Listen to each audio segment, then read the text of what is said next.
Welcome to Hong Kong Brief. The content of the briefing includes: Hong Kong's governing principle enables city to play key role in shaping trends. Hong Kong stocks slip as Moody's cuts bank outlook before China exports data. Hong Kong billionaire Chung family boosts New World stake. China's exports in November edged higher for the first time in 7 months, while imports fell.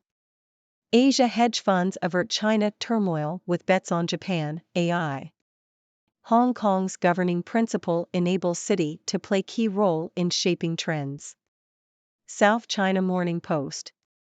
Hong Kong's chief executive John Lee Ka-chiu has highlighted the city's role in shaping global trends in his keynote speech at the FII Priority Hong Kong conference. He noted that Hong Kong's one country, two systems governing principle has allowed the city to collaborate with others and act as a gateway between East and West. Lee also highlighted the growth of the fintech sector in Hong Kong, stating that the number of fintech companies in the city has increased by 25% in a year. Hong Kong has also invested heavily in innovation, technology, and green policies. Hong Kong stocks slip as Moody's cuts bank outlook before China exports data. South China Morning Post. Hong Kong stocks have fallen to a 13-month low as investors await an official report that is expected to show China's export growth has stalled. In addition, Chinese banks have slipped after Moody's lowered its outlook on major players, in line with its recent downgrade on China's rating outlook. The Hang Seng Index fell by 1.6% to 16,200.71, its lowest level since November 2015. China's top lender ICBC was down 0.8%, while Construction Bank lost 0.7%. Hong Kong billionaire Chung family boosts New World stake. Bloomberg. The Chung family, led by billionaire Henry Chung, has increased its stake in Hong Kong property developer New World Development as the company's shares hit a 20-year low. The family purchased the shares through Chow Tai Fook Capital, its investment holding company. New World shares rose 3.3% on Thursday before closing 2% lower. The stock has dropped 50% this year. The company has high debt levels that have raised concerns among investors and analysts as borrowing costs rise. China's exports in November edged higher for the first time in 7 months, while imports fell. Yahoo! China's exports increased by 0.5% in November compared to the same period last year, marking the first rise since April, according to customs data. However, imports fell by 0.6% after climbing by 3% in October. The country has been struggling with sluggish foreign trade due to weak global demand and a stalled economic recovery. The trade surplus for November was $68.4 billion, up 21% compared to October. Demand for Chinese exports has been weak since central banks began raising interest rates to curb inflation. Asia hedge funds avert China turmoil with bets on Japan, AI. Bloomberg.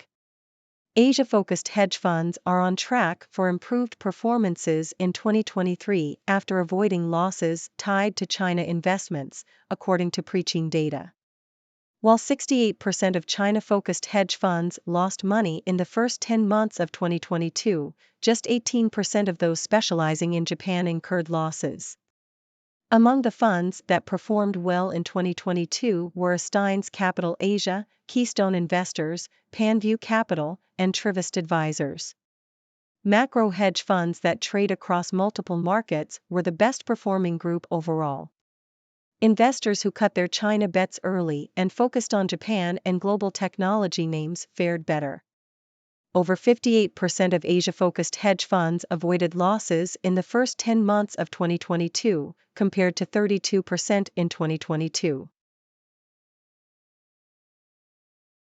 China holds back from easing malware rules that could boost economy. Japan Times.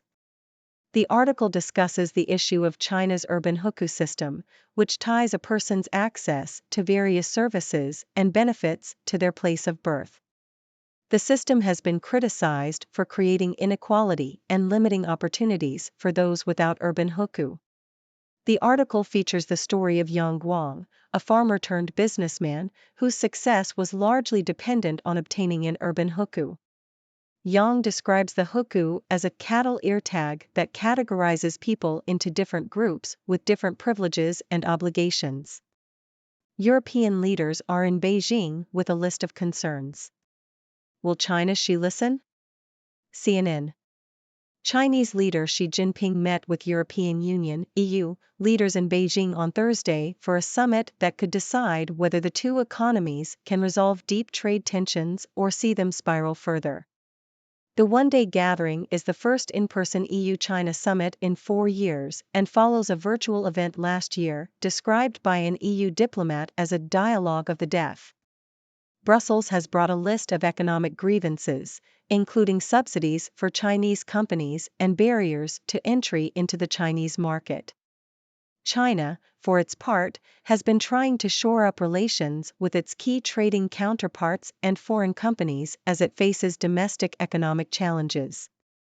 Expectations are low for major breakthroughs, given entrenched differences between the two sides, including on Russia's invasion of Ukraine, which the Chinese government has yet to condemn.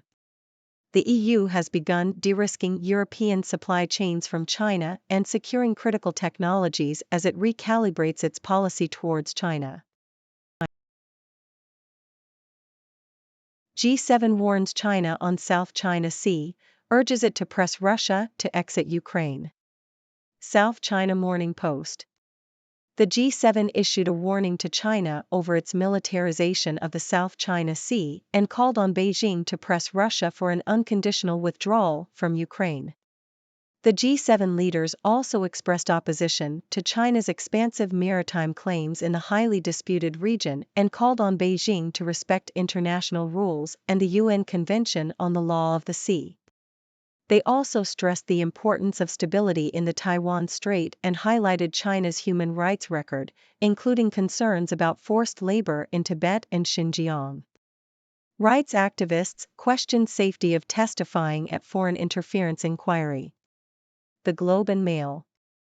Some Canadian activists who frequently criticize the Chinese government say they do not feel comfortable testifying at an upcoming public inquiry into foreign interference where two politicians accused of close ties to China have been granted full standing and the ability to cross-examine witnesses. Explainer: what is the border dispute between Venezuela and Guyana? Reuters. Tensions between Venezuela and Guyana have escalated over a territorial dispute over 160,000 square kilometers border territory and offshore area containing oil and gas reserves. Venezuela has reactivated its claim to the territory following the discovery of 11 billion barrels of recoverable oil and gas off Guyana's coast. Venezuela's President Nicolas Maduro has pledged oil and mining exploration in the disputed area. Guyana's President, Irfan Ali, said he would report Maduro's comments about proposed oil development to the UN and the International Court of Justice (ICJ). Chinese parents find Plan B offers kids better academic chances overseas. South China Morning Post. China's education system is causing anxiety and financial strain for middle-class families as their children face intense competition and limited opportunities for higher education. The government's policy to divert half of all junior high graduates to vocational schools has led to a shortage of skilled workers in the manufacturing sector, prompting a push for vocational education.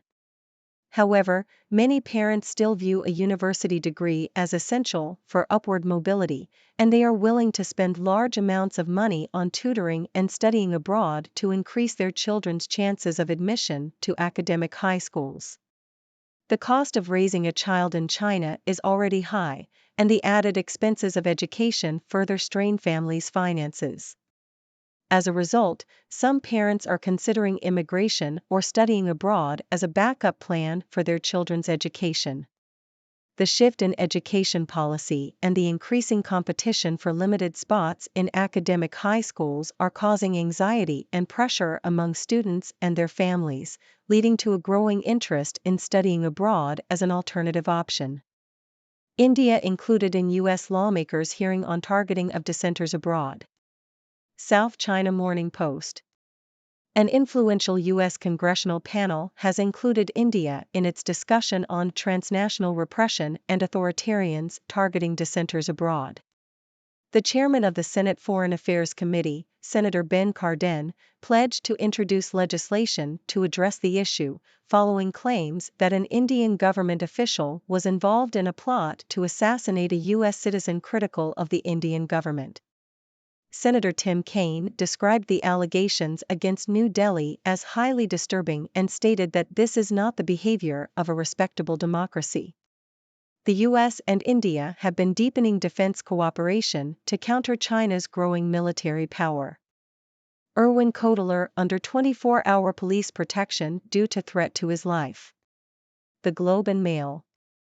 Former Canadian Justice Minister Irwin Cotler is reportedly under 24-hour police protection due to a threat on his life. The specific nature of the threat, including the identity of the individual or group responsible, remains unknown. Cotler, a vocal advocate for human rights, has criticized various foreign governments, including Iran, for its funding of Hamas. He has also warned of a rise in anti-Semitism and highlighted the growing influence of authoritarian regimes such as Russia, China, Iran, and North Korea. Canada has previously accused the Indian government of being behind a gangland-style slaying of a Canadian citizen. Cotler founded the Roel Wallenberg Center for Human Rights, which works to promote human rights and combat injustice globally. Ladies and gentlemen, I am Dr. Six, your resident observer from the 6 Degrees world, here to bring you the latest news from Hong Kong and beyond. Let's dive right in. First up, Hong Kong's Chief Executive John Lee Ka-chiu highlighted the city's role in shaping global trends at the FII Priority Hong Kong conference. With its unique one country, two systems governing principle, Hong Kong has been able to collaborate with others and act as a gateway between East and West. This has allowed the city to play a key role in shaping global trends. And let's not forget the growth of the fintech sector in Hong Kong, with a 25% increase in fintech companies in just 1 year. Hong Kong has also invested heavily in innovation, technology, and green policies, solidifying its position as a global trendsetter. In other news, Hong Kong stocks have fallen to a 13-month low as investors await an official report on China's export growth. Moody's recent downgrade on China's rating outlook has also affected Chinese banks, causing them to slip. But fear not, my friends, for the billionaire Cheung family has come to the rescue. Led by Henry Cheung, they have increased their stake in Hong Kong property developer New World Development, boosting the company's shares. This comes at a time when New World shares have hit a 20-year low, raising concerns among investors and analysts. But with the Cheung family stepping in, we might see a turnaround in the company's fortunes. Speaking of China's economy, there is some good news and some bad news. China's exports have increased by 0.5% in November compared to the same period last year, marking the first rise since April. However, imports have fallen by 0.6% after a 3% increase in October. China has been struggling with sluggish foreign trade due to weak global demand and a stalled economic recovery. But hey, at least there's a trade surplus of $68.4 billion in November, up 21% compared to October. It seems like demand for Chinese exports has been weak due to central banks raising interest rates to curb inflation. So let's hope that China can find a way to boost its exports and keep the economy humming along. Now, let's talk about hedge funds in Asia. According to Preqin data, Asia-focused hedge funds are on track for improved performances in 2023 after avoiding losses tied to China investments. While 68% of China-focused hedge funds lost money in the first 10 months of 2022, only 18% of those specializing in Japan incurred losses. Macro hedge funds that trade across multiple markets were the best performing group overall. So it seems like investors who cut their China bets early and focused on Japan and global technology names fared better. It's all about diversifying your portfolio, my friends. Moving on, Chinese home appliance company Midea Group is planning to use the proceeds from its upcoming Hong Kong listing to acquire global brands, especially in Europe and the United States. Despite the weak Chinese economy, Midea's domestic sales have been growing faster than its overseas sales, prompting the company to seek expansion abroad. Midea has previously made significant acquisitions, and it seems like they're not done yet. And with Chinese regulators discussing ways to make it easier for mainland companies to list in Hong Kong, we might see more Chinese companies following in Midea's footsteps. Now let's turn our attention to China's urban hukou system. This system, which ties a person's access to various services and benefits to their place of birth, has been criticized for creating inequality and limiting opportunities for those without urban hukou. As a farmer-turned-businessman named Yang Guang puts it, the hukou is like a cattle ear tag that categorizes people into different groups with different privileges and obligations. It's a system that has caused frustration and discontent among many Chinese citizens, and it's about time for some reforms to level the playing field. And finally, European Union leaders met with Chinese leader Xi Jinping in Beijing for a summit that could decide the fate of their trade tensions. While expectations are low for major breakthroughs, both sides have brought their grievances to the table. The EU has concerns about subsidies for Chinese companies and barriers to entry into the Chinese market, while China is trying to shore up relations with its key trading counterparts and foreign companies. It's a delicate dance, my friends, and only time will tell if they can find common ground. And that's a wrap, folks. I hope you enjoyed this whirlwind tour of the latest news from Hong Kong and beyond. Remember, these are just my observations and opinions, and I want to hear from you too. What are your thoughts on these news stories? Do you have any burning questions for me? Let's start a discussion and keep the conversation going. Until next time, stay curious and keep exploring the world of news. Thank you for tuning in.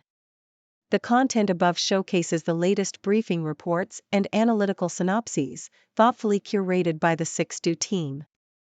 These insights stem from a wide array of reputable media outlets, think tanks, government sources, and specialized experts worldwide. We encourage you to explore these sources for a comprehensive perspective. Keep in mind that while the content may not always align with the official standpoint of 6Do Brief, it's not meant to be taken as absolute directives for decision-making. Comprising seasoned media professionals, learned scholars, and accomplished scientists, the 6Do team embodies a trailblazing, fully independent media entity. To customize 6Do Brief to meet your professional needs, you have the option to subscribe to a diverse array of briefings on our website, 6dobrief.com. Regardless of your location, you can conveniently receive 6Do Brief via email.